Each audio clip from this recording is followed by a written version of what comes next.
Bhojpuri industry में कदम रखने से पहले हर एक्ट्रेस का सपना होता है कि वह सुपरस्टार एक्टर के साथ स्क्रीन शेयर करे और अब ऐसा सपना पहली फिल्म से ही पूरा होने को जा रहा है। इसके लिए बहुत ही खुशी की बात है। जी हाँ, हम बात कर रहे हैं एक्टर श्रुति राव की, जो इन दिनों सुपरस्टार खेसारी लाल यादव के साथ फिल्म आशिकी की शूटिंग कर रही हैं। श्रुति ने खेसारी के साथ फिल्म लिट्टी चोखा में भी काम किया था, जो अप्रैल में रिलीज होने वाली है।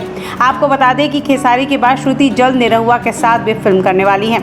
श्रुति अपनी फिल्मों को लेकर बेहद एक्साइटेड है और कहती हैं कि जिनको कभी पर्दे पर देखा करते थे, आज उनके साथ स्क्रीन शेयर करने का मौका मिल रहा है। ये किसी सपने के सच होने जैसा है। मैंने सपने में देखा था जो आज सच हो रहा है। ये मेरे लिए ड्रीम कम ट्रू जैसा है।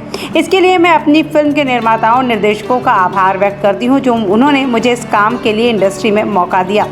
अब देखना ये है कि खेसारी के साथ श्रुति की जोड़ी दर्शक कितना पसंद करते हैं।